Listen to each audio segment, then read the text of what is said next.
Praise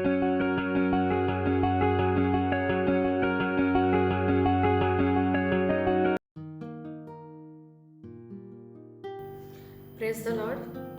आज आपण थोडा वेळ येशूला अनुसरणे किंवा फॉलोइंग जीसस या विषयावर मनन करणार आहोत. आणि म्हणून मी एक वचन आपल्यासाठी वाचते. लूक शुभवर्तमान ह्याचा 9वा अध्याय वचन 23.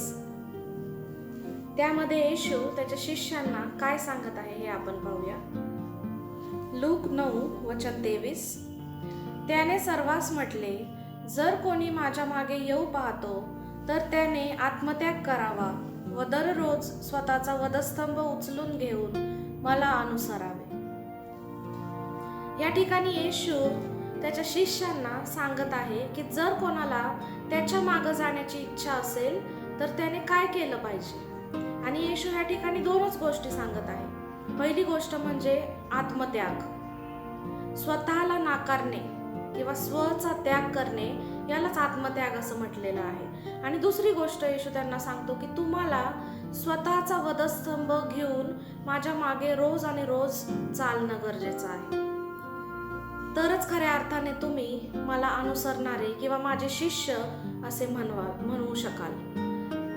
ह्या ठिकाणी शिष्यांना वधस्तंभ ह्याचं वास्तव काय आहे हे माहीत होतं. कारण वधस्तंभ हा त्या काळातील शिक्षेचं सर्वात क्रूरतेचं दर्शक होता. आणि आपल्याला पाहायला भेटतं की रोमन जगामध्ये ज्या व्यक्तीला वधस्तंभावर खिळण्यात येणार होतं त्या व्यक्तींना सर्वप्रथम त्यांचा वधस्तंभ व्हावा लागायचा.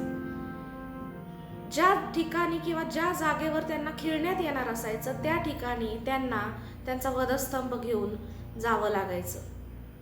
आणि ही किती भयंकर वस्तुस्थिती होती हे शिष्यांना माहीत होतं. वधस्तंभ घेऊन चालणे किंवा वधस्तंभ वाहने ही एक तर्फी किंवा वन वे जर्नी होती. त्याच्यातून परत पुन्हा आपण मागं येऊ शकत नाही किंवा पुन्हा मागं वळून आता मी परत जातो आणि मला वाटेल तसं जीवन मी जगतो असं कोणीच म्हणू शकत नाही जो व्यक्ती वधस्तंभ वाहतो. आपल्याला पाहायला भेटतं की येशू देखील वधस्तंभावर गेला, त्याने देखील तो वधस्तंभ वाहिला. परंतु ह्या ठिकाणी आपल्याला पाहायला भेटतं की येशू आपल्याला सांगत आहे जर कोणी माझ्या मागे येऊ इच्छितो, म्हणजेच ह्या ठिकाणी येशू आपल्याला चॉईस देतोय ना. इथं कोणालाच तो कंपल्शन करत नाहीये किंवा कोणालाच तो बळजबरी करत नाहीये. तर तो म्हणतो जर कोणाची इच्छा असेल की माझ्या मागं यावं, मला अनुसरावं, तर त्याने आत्मत्याग करणं गरजेचं आहे. आज आपण विचार केला पाहिजे, काय आपण येशूच्या मागे जात आहोत की या जगातील गोष्टींच्या मागे आपण जात आहोत. अनेकदा आपण मुखाने म्हणतो की आम्ही येशूच्या मागे चालणारे आहोत, आम्ही येशूचे शिष्य आहोत, परंतु आपल्या कृती ह्या अजूनही स्वैराचाराच्या आहेत. आपल्या कृती ह्या अजूनही स्वतःच्या इच्छा, स्वतःच्या आकांक्षा, स्वतःच्या जीवनाचे उद्देश हे पूर्ण करण्यामध्ये आपण व्यस्त आहोत. परंतु येशू या ठिकाणी सांगतो की जर कोणी माझ्या मागे येऊ इच्छितो तर त्याने आत्मत्याग केला पाहिजे.